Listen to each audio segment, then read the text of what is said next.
All right, guys, today is Wednesday, July 26, 2023. So I'm getting ready to get my day started here. So working on Steve's car today. This thing is very, very hard to push forward or backward. Like, it'll push a little ways, I don't know, a foot or so, and then it just, it's all you can do to push it. There's no drive shaft in it.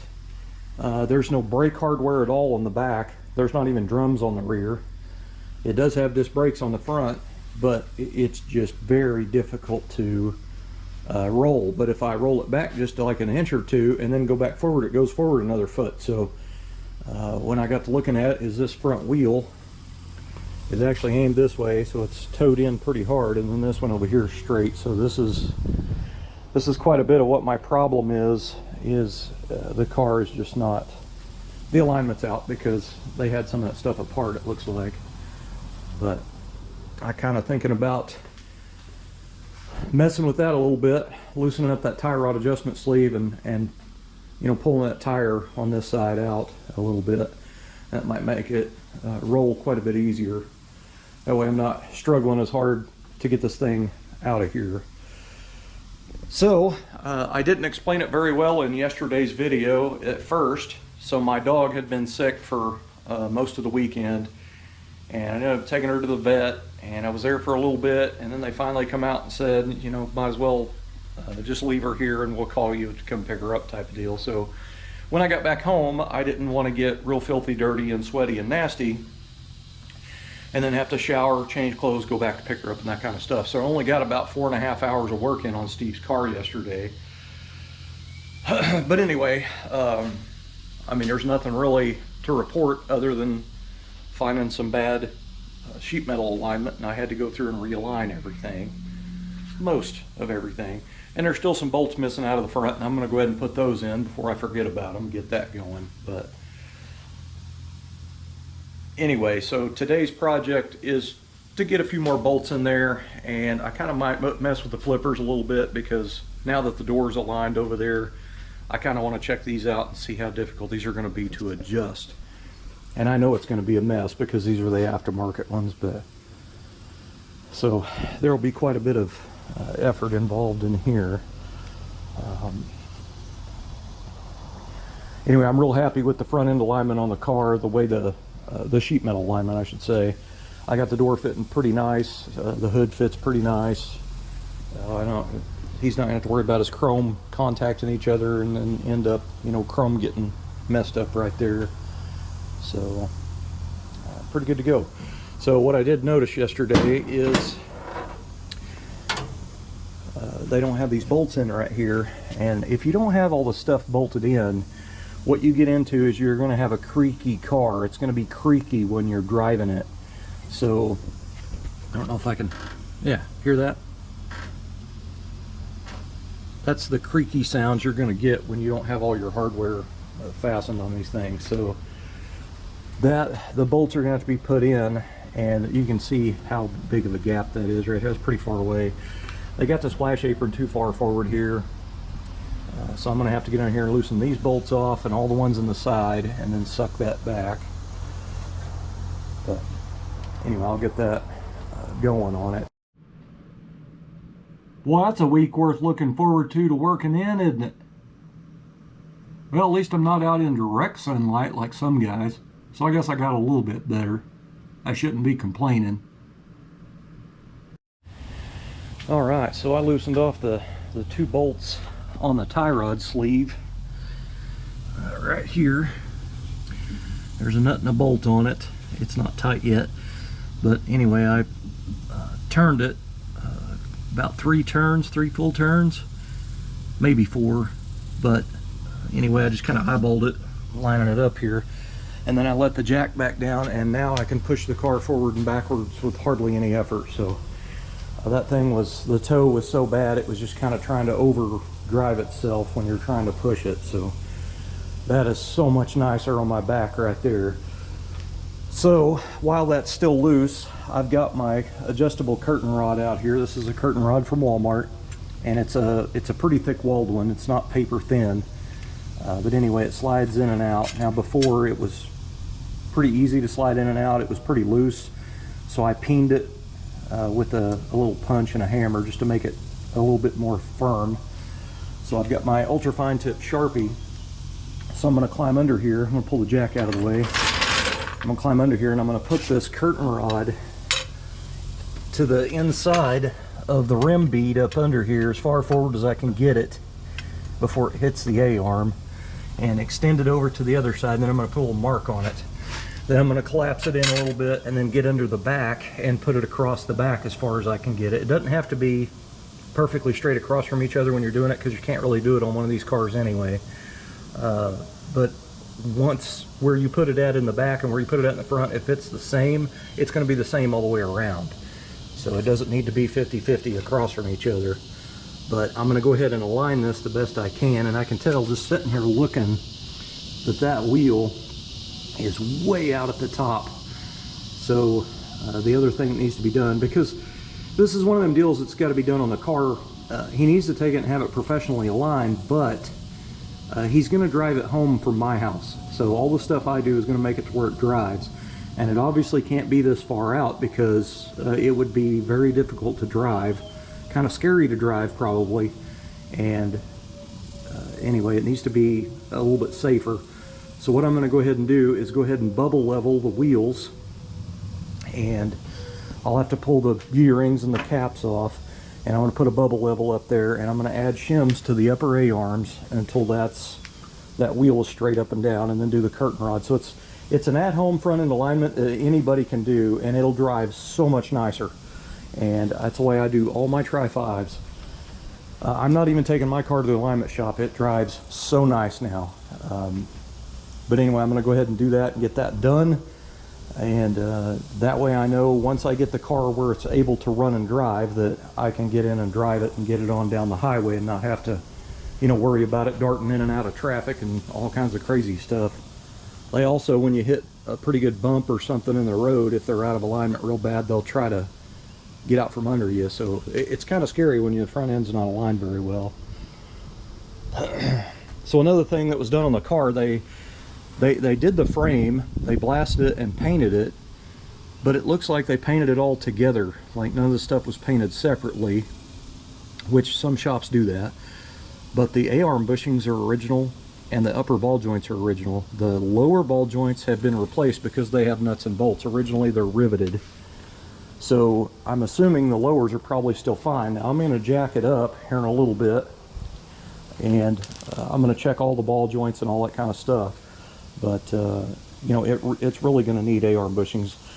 What happens is, if you've got a car like this and you know, it has decades old A-arm bushings, they're going to be dried out, and once you get them out and you start driving them, that dry rubber ends up breaking off and tearing and just splitting. So then you're going to have a real big problem on your hands. But anyway, so the A-arm bushings need to be replaced. Now, you know, you can actually buy aftermarket tubular control arms from Speedway for like, I think they're like 500 bucks for the set. It's the same ones I have on my car, and it's almost kind of cheaper than paying a shop to have all that stuff replaced and done for you, like your stock A-arm bushings. Those are very difficult to put in at home, especially if you don't have a press. Usually they have to be heated up and you know, air hammered out. And you really got to pay attention when you're putting in those A-arm bushings, because if you don't put a brace in between that A-arm, like a piece of steel pipe or, you know, something, I usually weld a piece of pipe across the A-arm, just put some tack welds on there, and then I just cut the tack welds loose. But that keeps those hollow A-arms from folding in. So anyway, if he wants me to replace them, I will. But at the end of the day, it's his car, he's paying the bill, and I'm only going to do what he wants me to do. But first things first, the car's got to drive. But when I was under there loosening that stuff off, it's clunking. The steering linkage is clunking a little bit.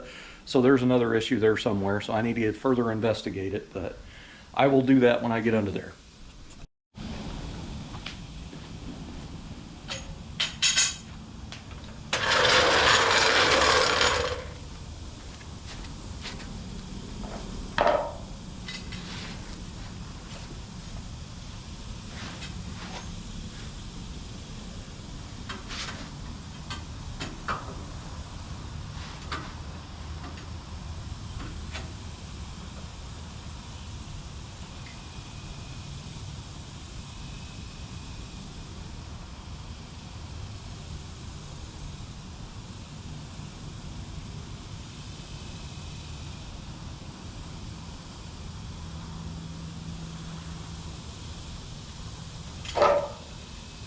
so I stretched it across there and I drew a Sharpie mark on there. So now I'm going to pull it back in, climb into the back, and do it again.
All right, so there's my two lines right there.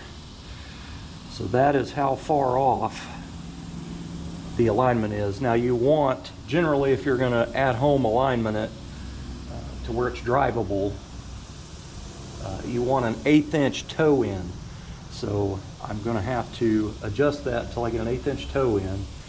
And then at that point, I'm gonna go to the bubble level side and get the wheels up and down. All right guys, so what I've done was I've got even amount of air pressure in the tires. They were both pretty low and they were definitely different. So I put 42 PSI in both. This tire is probably, you know, generally you'd run it like a 35 PSI probably. But anyway, I've got 42 in it to try to balloon it up a little bit.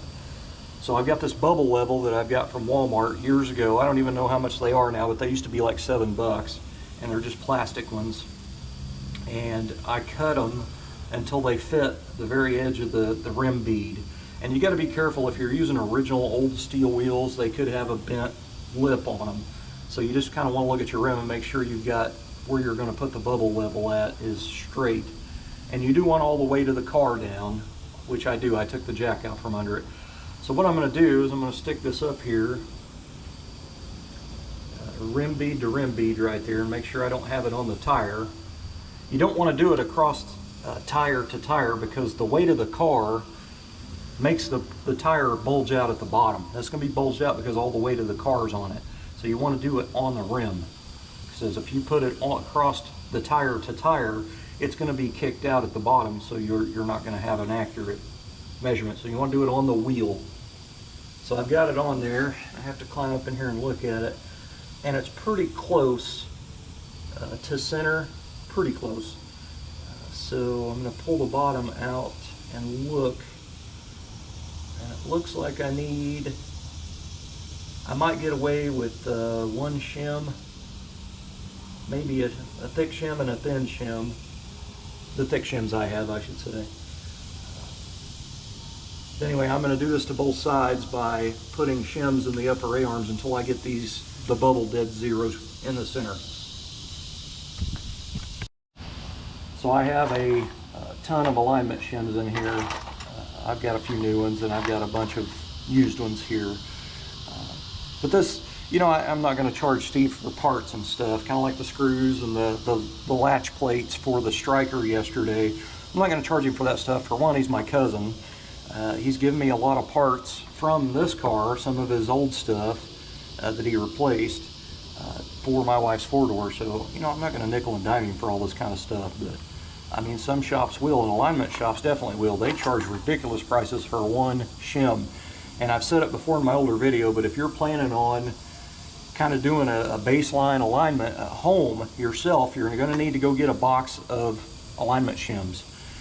And the good thing is, take them with you to the alignment shop. That way they don't charge you like $5 each or something ridiculous for these.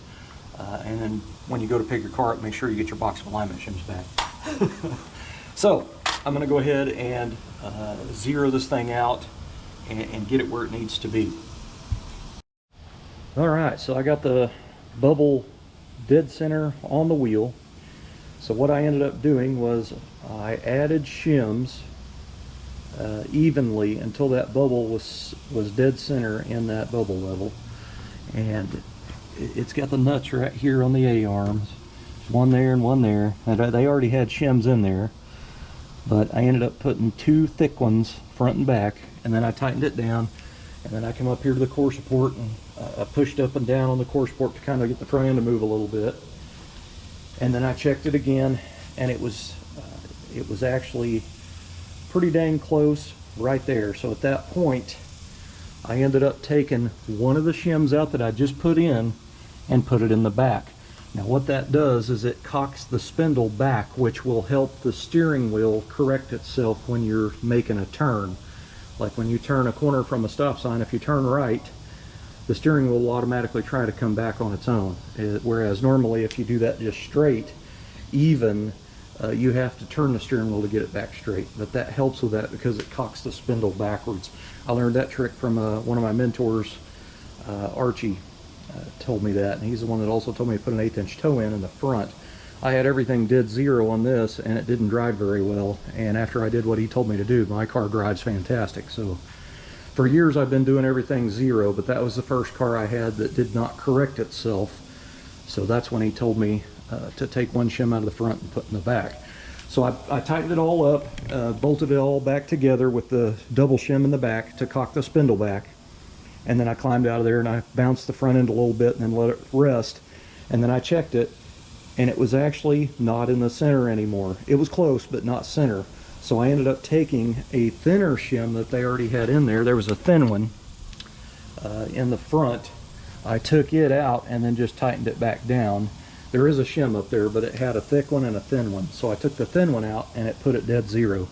So this wheel is pretty much good to go. Now, I'll tell you this, the more stuff that you put on your car for weight, the more that'll change. Because, like for instance, we're going to put the bumpers on the car. Bumpers are heavy, plus he has all the accessory guards, which adds more weight to it. Then you've got the weight of a person in the car. And some people, when they align a front end, will put weightlifting weights in the floor to mimic the weight of the person. All I'm going to do is get this thing to where it drives better when I take it out for a test drive. And I'm going to recommend him take this to get a professional alignment. That way they'll do it, you know, correctly on a machine.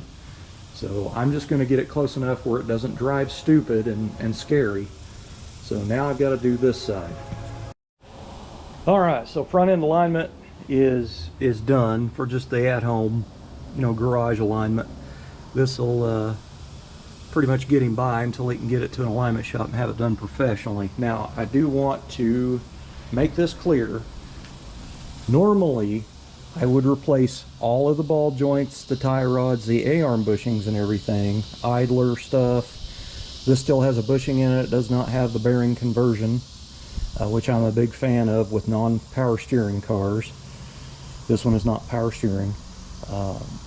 Anyway, this stuff needs to be replaced, and then the alignment needs to be done. So but you got to remember, I'm on what he wanted me to do is just get it to where it runs and drives so he could drive it home. Now that I don't think it's in the budget to go through and rebuild the entire front end, but you know, the car needs to be to the point where it can at least drive on the trailer and that kind of stuff, or you know, he's wanting to drive it home. But I checked over the front end and everything is decent enough to where it's probably going to get him home and everything, but I wouldn't be getting it out on the highway and driving across country on power tour or nothing with it, you know what I mean?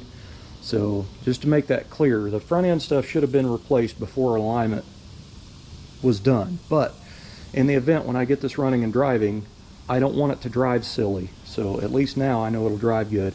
So at this point, it has an 1/8 inch toe in the front. It has the wheels are straight up and down on a bubble level evenly, and I've got a shim in the back, extra shim in the back basically. I took the one out of the front, put in the back after it was zeroed out, and what that does is it cocks the spindle backwards to help the car correct itself after turning. Now before, I could barely push this car back, and then I'd have to stop, pull it forward a couple inches and then go back, and I was only getting about I don't know, a foot or so before it got to where it didn't want to roll anymore. So now, after all that, I can do this with one hand. So, well, I just run over my, I run over my alignment bar there. It'll be all right though. So, now, at least I can push it in and out of the garage easier. So I'll show you the front end here.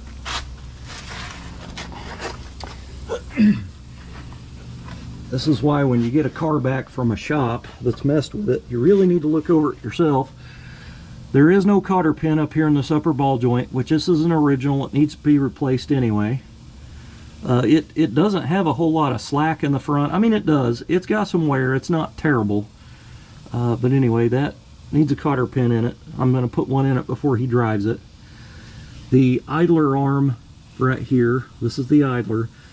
I am a huge fan of the bearing conversions if you're non-power steering. If you have power steering, you're not going to notice anything. But if you're non-power, I promise you, these work. You're not going to be able to turn the steering wheel with one finger or nothing like that. They help it. It makes it easier, is all I can tell you. It's referred to as poor man's power steering. It's a bearing conversion kit that goes in here instead of rubber bushings. So if you look at that, I mean, that's just me trying to pull it with one hand holding the camera. But you can hear it clunking. So that bushing's pretty worn. It's not terrible. It's not terrible at all. I've seen them where the bushing was completely gone. I mean, I would drive it. I just wouldn't drive it real far. You know, like if I was going to drive it home from picking it up somewhere, I'd do that. And maybe drive it to the gas station or something like that. But it's not something I'd drive every single day without rebuilding the front end. You know, it really needs it. It does have a disc brake kit on it. I don't know whose kit this is, but it is drilled and slotted rotors. But another thing I didn't think about on him just driving it home was it doesn't have exhaust on it. I sure wouldn't want to run this open header, especially with them tranny lines right there. That would not be a good combination. Probably get a ticket for you know, loud exhaust, but the other side of it is you're going to get this pretty hot. So we may end up having to, I may have to put some exhaust on here for him, and then he can take it later and have tailpipes put on it. So anyway, so the front end is, I mean, it's pretty well, it's good enough for test driving, you know, after getting it running and driving and all that kind of stuff. But in my opinion, it needs an idler arm bearing kit, and it needs new A-arm bushings, and it needs new ball joints. Now the lowers have been replaced, so it definitely needs uppers, so that'll be a save there. I do not recommend overseas ball joints. The ones that I had dealings with when I bought them, they weren't even drilled for Zerk fittings, so you can't grease them.